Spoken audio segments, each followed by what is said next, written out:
Muy bien, pues estamos en las últimas semanas pues hablando y predicando acerca de la oración.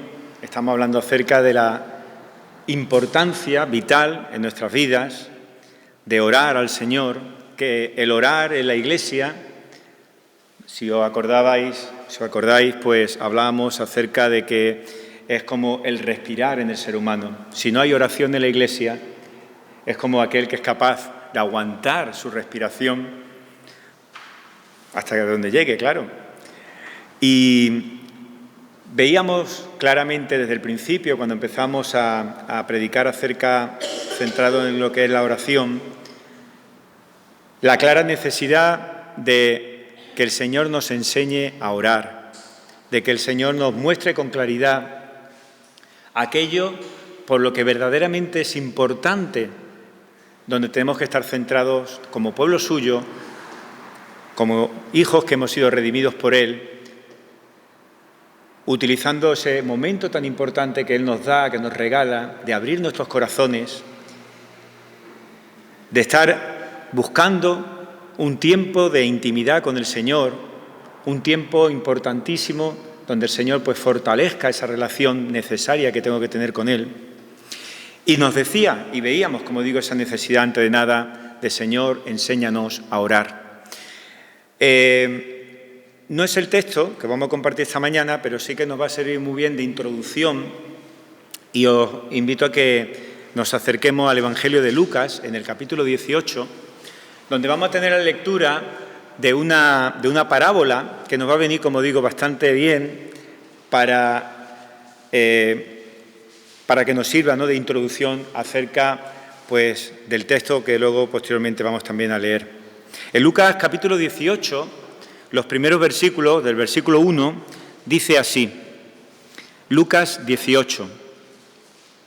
También les refirió Jesús una parábola sobre la necesidad de orar siempre y no desmayar, diciendo, había en una ciudad un juez que ni temía a Dios ni respetaba al hombre. Había también en aquella ciudad una viuda, la cual venía a él diciendo, hazme justicia de mi adversario. Y él no quiso por algún tiempo, pero después de esto, dijo dentro de sí, aunque ni temo a Dios, ni tengo respeto a hombre, sin embargo, porque esta viuda me es molesta, le haré justicia, no sea que viniendo de continuo me agote la paciencia. Y dijo el Señor, oíd lo que dijo el juez injusto. ¿Y acaso Dios no hará justicia a sus escogidos que claman a Él día y noche? ¿Se tardará en responderles? Os digo que pronto les hará justicia, pero cuando venga el Hijo del Hombre, ¿hallará fe en la tierra? Pues esta parábola que el Señor Jesús nos expone es una palabra que viene a ilustrar precisamente la necesidad de ser persistente en la oración, de la necesidad nuestra de persistir en la oración. Y Jesús, en este pasaje de Lucas, en esta parábola, viene a elegir dos personajes diferentes. El primero es una viuda pobre, el otro es un juez corrupto. Y estos dos personajes, pues, aparentemente podrían parecer que no son los más apropiados, ¿no?, para descubrir nuestra relación con Dios. Pero hay una cosa muy importante y es que Jesús desea que observemos precisamente los contrastes que hay en esta historia. Y nos vamos a detener en un par de minutos, pero mirar los contrastes tan importantes de esta historia. La viuda que nos encontramos en esta parábola tenía que ir a un juez corrupto. Si lo comparamos con nuestra situación, nosotros podemos ir a nuestro Padre Celestial. Es un contraste importante, pero hay muchos más contrastes. La viuda era una extraña. Nosotros somos hijos de Dios. Qué contraste tan importante, ¿no? Otro contraste. La viuda no tenía acceso al juez. Nosotros tenemos acceso constante a Dios. La viuda acudía delante de lo que era una corte legal y nosotros acudimos al trono de gracia. La viuda tuvo que agotar la paciencia del juez antes de ser escuchada. Nosotros sabemos que Dios oye nuestras peticiones. Así que si esta pobre mujer, como dice el texto, recibió justicia de un juez corrupto, el Señor Jesús nos enseña que cuánto más recibiremos nosotros de nuestro amado Padre Celestial. Como lo ilustra Jesús, nos está llamando a ser persistentes en la oración, en medio de cualquier situación. Sé persistente en la oración, sigue orando. Ese es el orar sin cesar que nos encontramos en la palabra y que nos llama tanto la atención, ¿no? ¿De qué manera viene esa orden de parte del Señor? Viene esa exhortación de parte del Señor. Pues bien, cuando integras la oración a cada uno de los aspectos de tu vida, nos vamos a dar cuenta de una situación, de que no siempre vamos a ver que tus oraciones son contestadas de la manera que deseamos. Nunca nos vamos a encontrar con que todas las oraciones que hacemos delante del Señor automáticamente va a ser contestada en la manera que yo quiero que sean. ¿Qué ocurre cuando esto nos damos cuenta? ¿Qué pasa? Pues cuando esto sucede, es muy fácil que en nuestras vidas venga desánimo. Y ese desánimo, pues muchas veces nos trae que rompamos precisamente esa obediencia que Dios nos dice de orar sin cesar, de estar constantemente orando, de no dejar de orar independientemente de la situación por la cual podamos estar pasando, y dejamos de orar nosotros. Pero Jesús nos ordena a orar y nunca abandonar la oración. Pablo, también en una carta que escribe, una de las cartas suyas que escribe en este caso a la iglesia de Tesalónica, dice también e instruye a los creyentes de la misma manera: nunca dejen de orar. Así que cuando fallamos en la oración, lo que estamos haciendo es perder una de las mayores bendiciones que hay en la vida cristiana, la comunión con Dios. Estamos rompiendo la comunión con Dios, la fuente de todo poder para nuestra vida. Además, estamos en contra de lo que Dios nos ha instruido a hacer.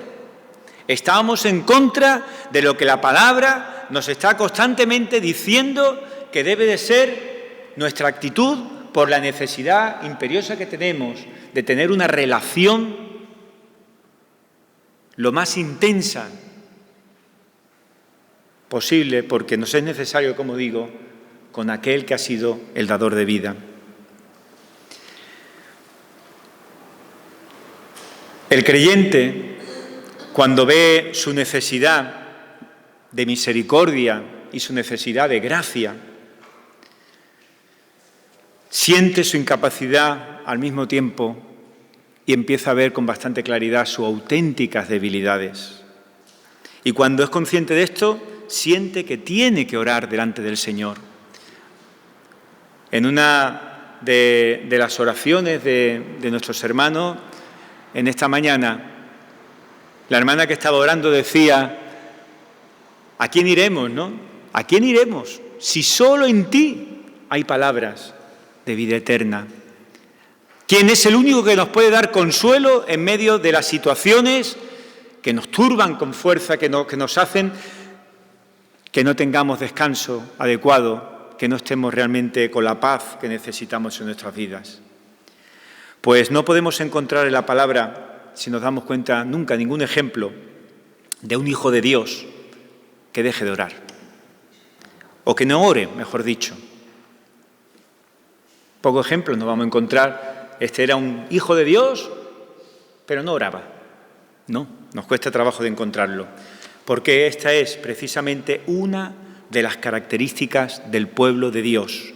Como dice Pedro, que invoquen al Padre. La característica del pueblo de Dios es un pueblo que invoca al Padre.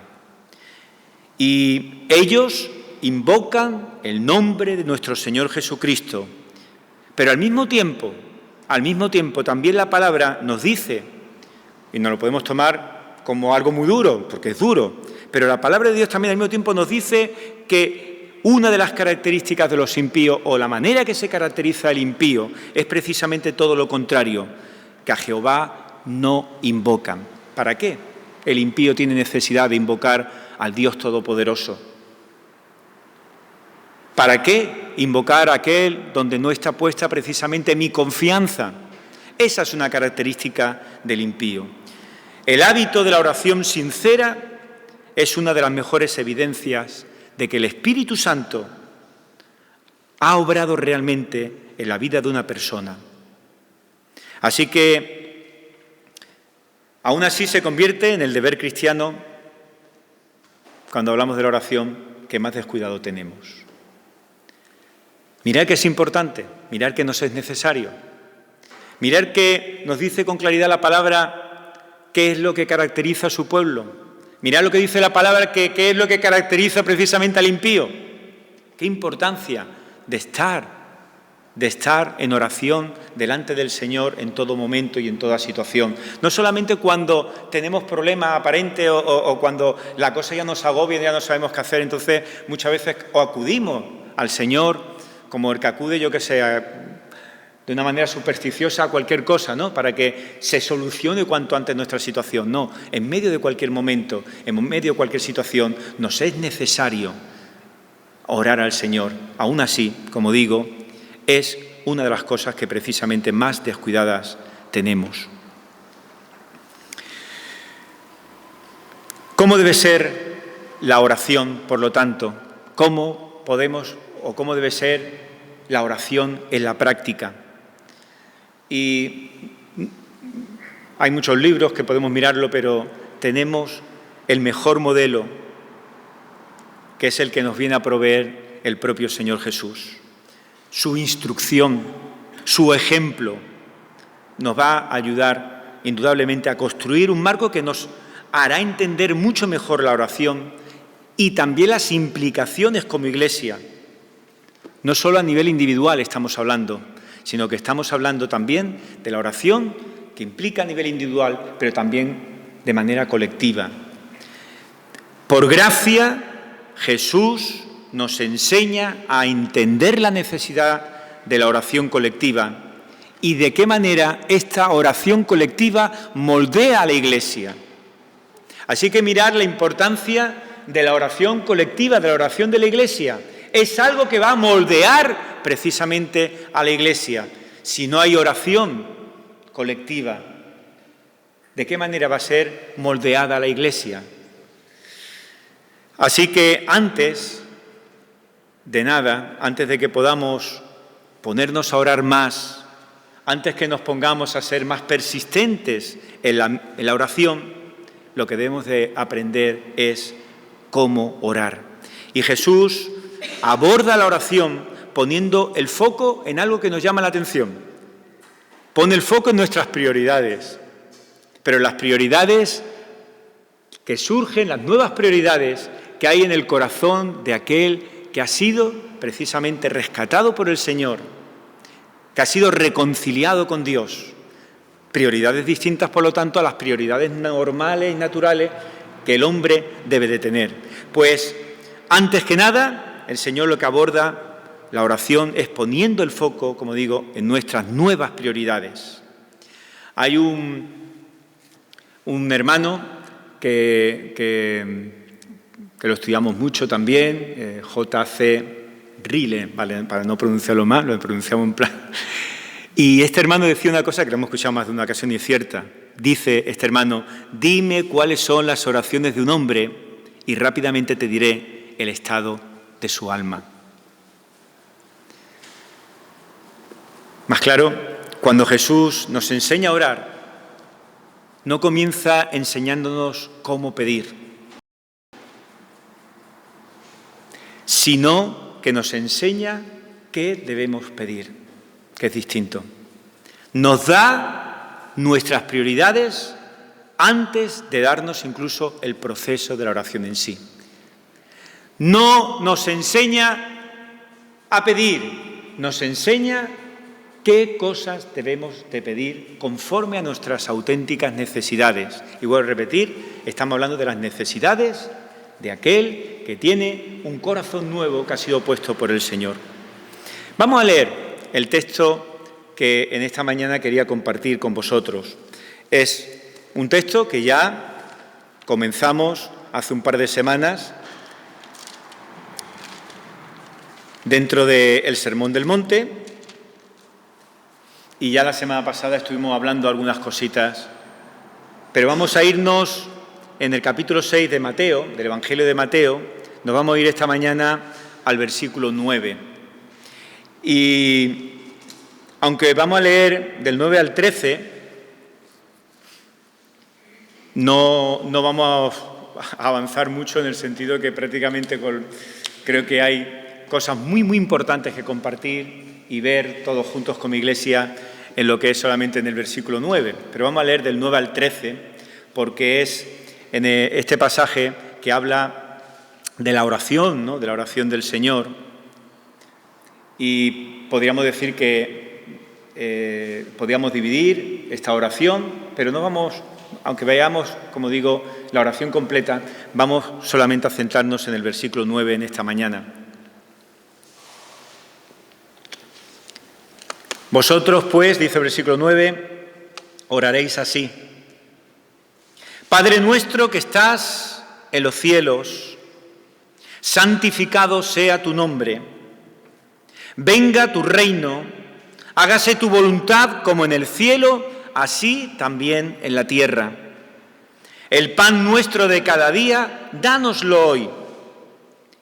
Y perdónanos nuestras deudas, como también nosotros perdonamos a nuestros deudores. Y no nos metas en tentación, mas líbranos del mal, porque tuyo es el reino y el poder y la gloria por todos los siglos. Amén. Los que hemos venido de familia de un contexto católico y hemos crecido y hemos estado estudiando pues en los colegios, sobre todo sean de pago o del Estado, una de las cosas que más nos hacen que desde el principio, y nos lo sabemos de memoria, de carrerilla, como decíamos, una de las cosas era precisamente el Padre Nuestro. Es decir, yo el Padre Nuestro, cuando me convertí, pues llevaba ya mucho tiempo que el Padre Nuestro me lo sabía de memoria. Ya venía con eso puesto, ¿no?, de serie. Pero cuando leemos esta oración, una oración que no sea una oración que nos debe de servir como patrón para aprender a orar, para saber cómo nos debemos de relacionar con Dios en oración, nos damos cuenta que nuestras oraciones no deberían precisamente, o no está puesta esta oración, para que nuestras oraciones sirvan de alguna manera para impresionar a los demás. Esa no es la intención, pero siempre deberíamos, eso sí, involucrar a los demás en nuestras oraciones. Eso sí que es cierto. Y el motivo de involucrar a los demás en nuestras oraciones es un motivo que está muy claro. El motivo es porque somos una familia. Somos una familia. Y Dios no solo es mi Padre, sino como dice el texto que hemos leído en ese versículo 9, dice Padre nuestro. Y estas dos palabras, Padre nuestro, son dos palabras que vienen a recordarnos que somos tanto hijos de Dios como hermanos unos con otros. Lutero dice que si tan solo él pudiera comprender las 2 primeras palabras del Padre Nuestro, nunca volvería a ser el mismo. Y eso debería de ser, de alguna manera, lo que debería de haber en el corazón de cada uno, que desde el mismo momento solamente de entender delante del Señor el significado de estas 2 primeras palabras, nuestras vidas no pueden ser las mismas. Dios no solo es mi Padre, sino, como dice el texto, es Padre nuestro. Y estas 2 palabras vienen a recordarnos que somos tanto hijos de Dios como hermanos unos con otros. Por eso, en el Padre Nuestro, no solamente vamos a estar viendo la necesidad de nuestra relación con el Padre, sino que al mismo tiempo vamos a ver las consecuencias de esa relación con el Padre. Él es mi Padre, Él es nuestro Padre. Por lo tanto, nosotros somos hermanos. Y la oración no tiene como propósito de ser un mero ejercicio personal que busque los beneficios personales. Yo me voy a apoderar de esta oración para hacer la mejor oración posible delante del Señor cuando estoy en mi casa, cuando estoy en mi habitación, para buscar lo que es mi beneficio personal. No tiene el propósito de ser ese mero ejercicio personal para buscar mi beneficio personal, sino que habla acerca de una disciplina que nos viene a recordar cómo somos personalmente responsables los unos de los otros. Y esa es una de las consecuencias de estar en oración delante del Señor. Verme también al mismo tiempo que soy responsable de mi hermano, de que somos responsables los unos de los otros. En el Sermón del Monte, y esto lo estuvimos escuchando también en la última predicación, la última predicación que habla acerca de la oración hace 2 semanas, pues Jesús está hablando acerca de temas muy concretos, hablando a las multitudes, y veíamos que está hablando acerca sobre la moralidad, hablando acerca sobre la lujuria, el adulterio, el divorcio, la venganza, etc. Pues Jesús está usando, cuando está hablando acerca de estos temas a las multitudes, está usando los pronombres en singular. Siempre lo está usando en singular. Pero al hablarle a esta misma multitud, cuando estamos ahora delante del pasaje que hemos leído, nos damos cuenta de otra situación. Todos los pronombres que el Señor Jesús está utilizando en estos versículos que hemos compartido, ahora son plurales. No está hablando en singular, lo ha cambiado y empieza a hablar en plural. Y esto no es ningún tipo de desliz gramatical, sino que lo que nos viene a dar a entender este pasaje es que el Señor está instruyéndonos, el Señor está enseñándonos. ¿Y qué es lo que en qué nos quiere instruir también en esta oración? ¿En qué es lo que nos quiere enseñar? Pues que somos familia porque tenemos el mismo Padre. Si es nuestro Padre, somos familia porque compartimos, somos del mismo Padre. Y Jesús murió como el sustituto por nuestro pecado para justificarnos, para declararnos justos en el tribunal de Dios, pero nos justificó para poder adoptarnos en su familia. Es decir, cuando nos acercamos a Dios, tenemos que dejar ya un parte el ser miedosos o el ser temerosos. Nuestro Padre está escuchándonos. Él dice que inclina su oído a nosotros. ¿Recordáis lo que hemos compartido en la ofrenda cuando leíamos el Salmo 5?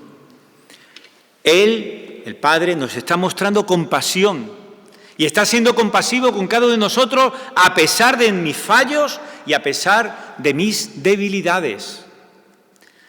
Está cubriéndonos con su amor, aun cuando lo que nosotros nos merecíamos era otra cosa, merecíamos más bien su ira. Nuestro Padre cuida de nuestras necesidades, incluso nos disciplina con amor y siempre para nuestro bien. Así que podríamos decir, qué gran privilegio tenemos el poder llamarle Padre nuestro. Qué gran privilegio. Pues Jesús nos enseña a orar conociendo el carácter y conociendo la voluntad del Padre. Así que la forma que comienza esta oración, lo que nos viene a enseñar es que es una oración que está dirigida a un grupo de personas exclusivas, y esas personas exclusivas son sus hijos. Aquellos que, como dice el Evangelio de Juan, a todos los que le recibieron, a todos aquellos que creen en Él, en su nombre, a todos aquellos que han recibido la potestad de ser hechos hijos de Dios, es decir, a los que han creído en definitiva en Él, en el Señor Jesús. Padre nuestro, que estás en los cielos. Queda claro que no todos tienen el privilegio, por lo tanto, de dirigirse a Dios de esta manera. Ese es el derecho exclusivo, como digo, de los que están en Cristo Jesús. En Romanos 8 lo podemos leer también, pero en Primera de Juan, en el capítulo 1, nos dice la palabra del Señor a la altura del versículo 12, por esto yo no dejaré de recordaros siempre estas cosas. No, perdón, aquí me he equivocado, no me cuadra, es Primera de Juan, he ido a Pedro, perdón. Primera de Juan, esta sí. Primera de Juan, capítulo 1, versículo 12. No, el pasaje lo tengo mal. Es el Evangelio de Juan, eso sí. Evangelio de Juan, capítulo 1, es así que debe ser. Evangelio de Juan, capítulo 1, versículo 12, sí. Dice, mas a todos los que le recibieron, a los que creen en su nombre, les dio potestad de ser hechos hijos de Dios. Lo voy a leer otra vez, ya que me ha costado trabajo encontrarlo. Mas a todos los que le recibieron, a los que creen en su nombre, les dio potestad de ser hechos hijos de Dios.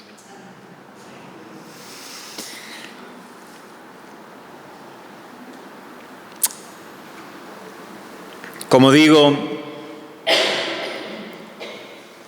queda claro que no todos pueden dirigirse al Señor como Padre nuestro.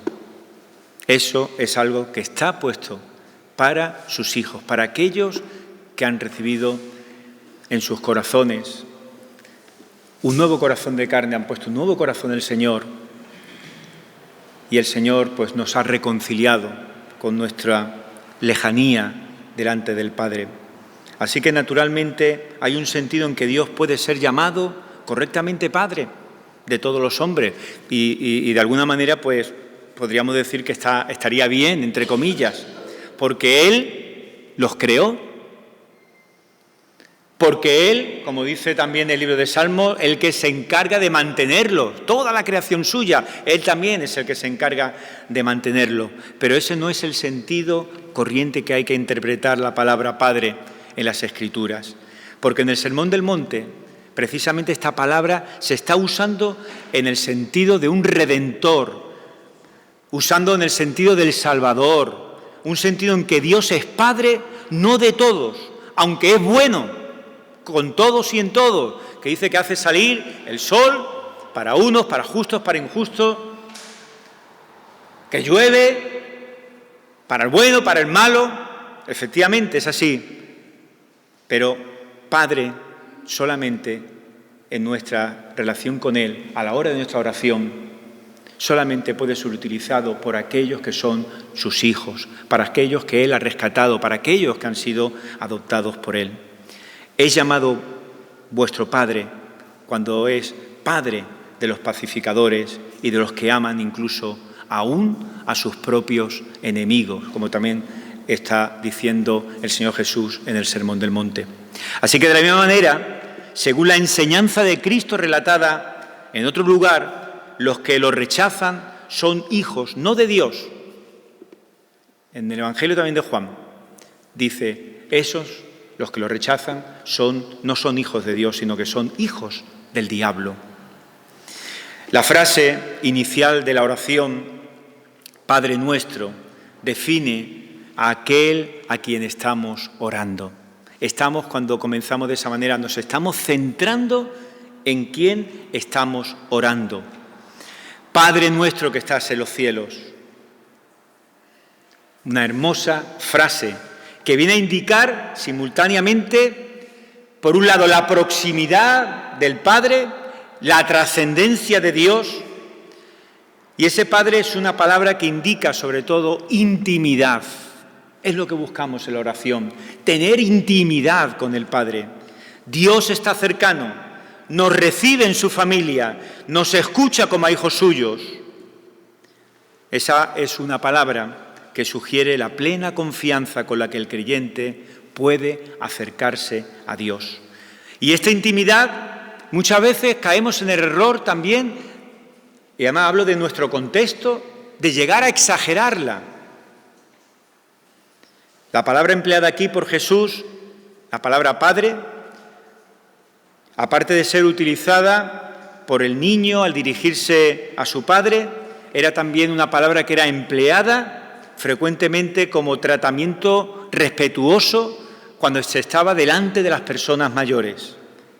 Es decir, no es cierto que equivalga, como muchos, ya digo, dentro de incluso de nuestro propio entorno, al papá del niño pequeño, como se afirma muchas veces a menudo.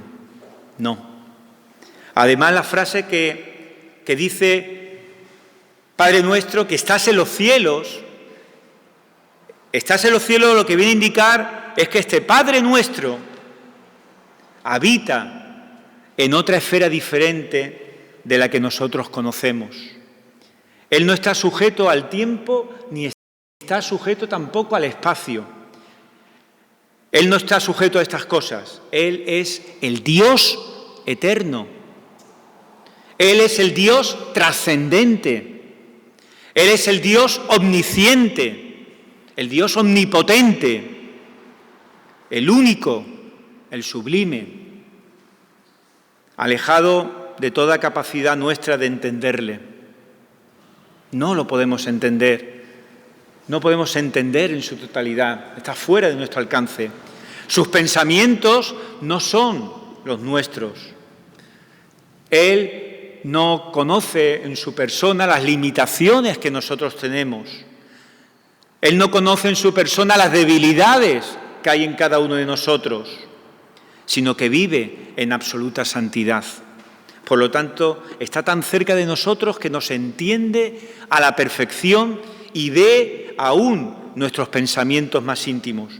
Pero al mismo tiempo está tan lejos de nuestra comprensión que su persona trasciende a toda nuestra imaginación. Su proximidad significa que podemos acercarnos a Él en oración con plena confianza, como el niño se acerca a su padre. No sé si es cierto o no, pero encontré una ilustración que venía muy bien acerca de las ganas, de la necesidad, de la manera natural, que el niño va en busca de su padre, ¿no? De esa manera tan natural, que hablaba acerca de uno de los emperadores de Roma que llega victorioso de la guerra, llega victorioso como digo, de los triunfos a nivel militar, viene incluso paseando por la calle principal de Roma, como si fuese una auténtica, como una procesión, con todos sus legionarios, con su traje de gala, detrás todos aquellos que en la guerra ha hecho esclavos o ha podido capturar y los lleva cautivos, lo está exponiendo delante de todos los romanos de la ciudad de Roma, y dice que va por todas las calles, aquello es algo impresionante. Y en una parte de todo este recorrido resulta que hay una plataforma y en esa plataforma están allí sentada la emperatriz y están sentados pues el resto de su familia. Al igual dice que allí hay uno pequeñito, que es el niño pequeñito del emperador, y está viendo todo aquello. Y en un momento determinado, como pasa, está viendo en el horizonte y cuando ve algo así tan grande, pues en el horizonte nada más que observas que una línea muy grande de gente, una detrás de otra, pero dice que cuando se va acercando a la plataforma se va abriendo esa manifestación y se está viendo la carroza donde viene el emperador. ¿Y qué es lo que hace el niño? Pues dice que el niño salta rápidamente de la plataforma, rompe por completo todo el protocolo y se va corriendo en busca de su padre.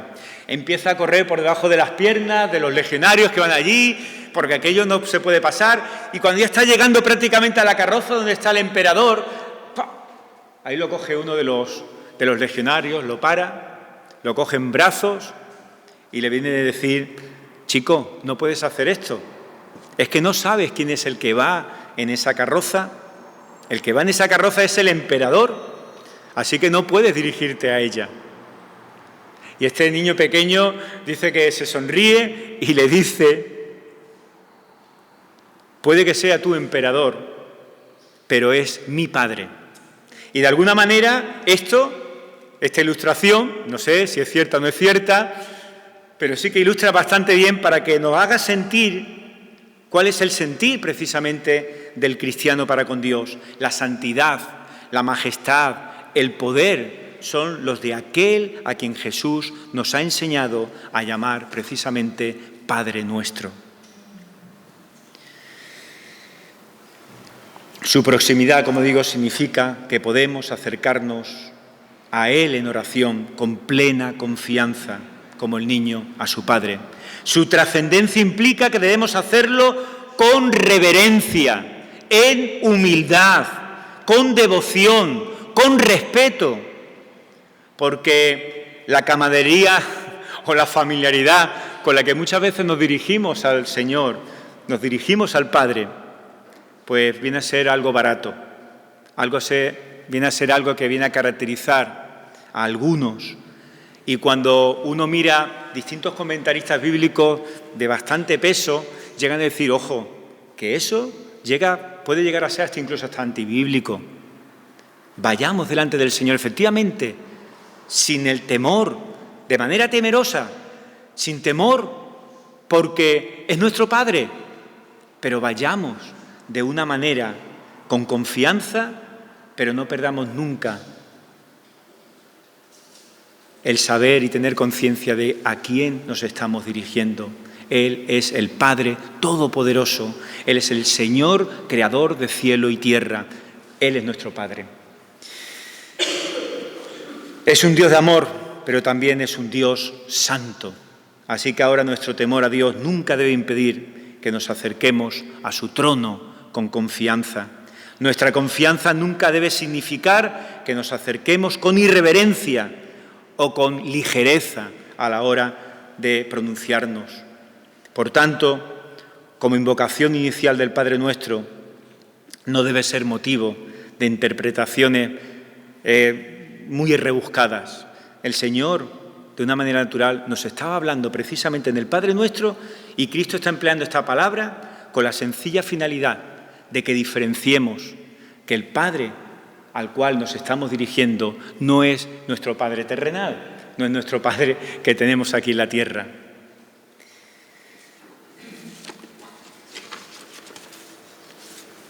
Existe también otra idea en el pensamiento de muchos cuando estamos hablando del Padre Nuestro y esta cercanía y este paternalismo que realmente la palabra de Dios y en la oración el Señor nos expresa, que es el pensamiento que hay en muchos, sobre todo cuando hablamos de esto nos pasa mucho cuando hablamos con la gente que no es creyente, que ha conocido algo de la Biblia, ha escuchado campanadas, pero no es creyente, no ha rendido su corazón al Señor. Y es cuando el Dios del Antiguo Testamento vienen a tratarlo como que es una deidad justiciera, cruel, distante, es decir, que es un padre distinto al Dios paternal y bondadoso que Cristo está revelando aquí. Y como consecuencia, es cierto que como consecuencia de la obra de Cristo, ciertamente es Dios, y vemos en el Evangelio que Dios se acerca al hombre, que se hace más accesible, pero debemos también de rehuir de toda idea de que el Dios del Antiguo Testamento es un Dios distinto, o un Dios menor, o un Dios más distante. Es el mismo Dios que Pablo está hablando de él. Es el mismo Dios que el salmista, cuando se dirige al Padre, también está expresando ese paternalismo. Y podríamos ver algún ejemplo claro. Por ejemplo, si cogemos el libro de los Salmos, no encontramos bastante ejemplo. Pero hay uno en el Salmo 103, cuando dice el salmista para que veamos que precisamente no hay un cambio en la actitud de Dios en ese sentido. Dice el salmista, como un padre se compadece de sus hijos. Así se compadece el Señor de los que le temen. Sin embargo, además de indicar la intimidad y la trascendencia de Dios, el uso de esta frase lo que nos recuerda es que una oración como el Padre Nuestro no puede ser pronunciada, como he dicho antes, por cualquier persona, sino solo por los hijos de Dios. Cristo enseñó esta oración a sus discípulos, es decir, a personas que estaban comprometidas. Enseñó esta oración a personas que estaban comprometidas con el Evangelio, con el pacto, con las promesas y con el propio Mesías, con el Rey. Nadie que no comparta esto mismo, nadie que comparta este compromiso, puede citar el Padre Nuestro sin que resulte una farsa o algo que no tenga sentido en su vida. Y eso era el caso mío, cuando aprendo de memoria, de carretilla, el Padre Nuestro sin saber realmente el significado ni de Padre, ni que es nuestro, ni que está tampoco en los cielos. Pero me he aprendido de memoria una frase que queda muy bien y una frase que aparentemente me puede ayudar, pero está claro que es una frase que se queda sin sentido si realmente no ha habido en mi corazón un cambio auténtico hecho por el Espíritu de Dios. Nadie que comparta esto puede, por lo tanto, citar el Padre Nuestro sin que sea una farsa o un contrasentido. Y esto es lo primero que debemos de recordar acerca del Padre Nuestro, que solamente un discípulo de Cristo es el que puede repetir de una manera significativa sus palabras. Nadie puede llamar a Dios Padre Nuestro si no ha nacido como hijo suyo por obra del Espíritu Santo. Vamos a terminar, por eso he dicho que no podía tirar mucho más para adelante aparte de lo que es este versículo, pero sí que me gustaría de recordaros que el hecho de que nuestro común Padre esté en los cielos, lo que nos viene es de alguna manera recordar que en este mundo no tenemos ni casa, ni tenemos tampoco patria que sean definitivas. Como Daniel cuando abría la reunión al principio y usaba el texto que nos hacía que estuviéramos enfocados y mirando a los lugares celestiales donde está el Señor, mirando aquello que es eterno y no aquello que es finito, aquello que es temporal, pues una de las cosas que tendríamos que estar mirando cuando estamos orando es tener nuestros ojos puestos en eso. Tenemos nuestros ojos puestos centrados en el Dios eterno, en el Padre Nuestro. Por tanto, ni lo que soy ahora, ni mi casa está aquí, ni mi patria es definitiva. Aquí somos peregrinos, aquí somos extranjeros. Y eso también es donde tenemos que estar enfocados cuando estamos orando delante del Padre. Lejos aún de un hogar paterno, porque nuestra ciudadanía no está aquí, sino que está en los cielos, donde debe de estar, donde ya está nuestro verdadero hogar. Así que pronunciar las palabras del Padre Nuestro nos viene a recordar indirectamente nuestra aspiración de llegar un día a esa patria celestial y estar para siempre en casa con nuestro Padre y con nuestros hermanos. La bendición de la paternidad de Dios para nosotros no es para ni mucho menos ni para los que son perfectos, ni para aquellos que pertenecen a ninguna élite, ni para nada parecido. Porque ninguno de nosotros ni somos precisamente ni el atleta estrella, ni el emprendedor precisamente que tiene éxito, o el artista que todos le gustarían que fuese su hijo. Yo creo que estamos muy lejos, no precisamente de tener esas características, sino que somos más bien el hijo pródigo, aquel que está desperdiciando la dignidad que Dios nos ha dado en cosas que realmente no satisfacen. Somos hijos que desesperadamente necesitan un padre dispuesto a dar constantemente amor incondicional, porque continuamos fallando. Y solo Dios puede ser esta clase de padre para cada uno de nosotros. El mismo Dios que prepara nuestros corazones para orar es el que inclina su oído para oírnos. Y este es uno de los grandes incentivos también para nuestra oración. A pesar de cómo somos, cuando nuestra oración es sincera, Él inclina y nos escucha. Está atento también, aunque la sabe, pero está atento a nuestras necesidades. Hermanos, Dios nos llama primero que nada a abrazar nuestra relación con Él como Padre. Que el Señor nos bendiga en esta mañana y que la lectura de su palabra en este pasaje pues nos abra los ojos, nos abra el apetito para seguir creciendo en el Señor, para seguir buscando realmente cuál es su voluntad en nuestra vida, no para tenerlo a Él agradado porque de esa manera Él lo necesita, sino porque es necesidad nuestra. Que el Señor nos bendiga. Amén.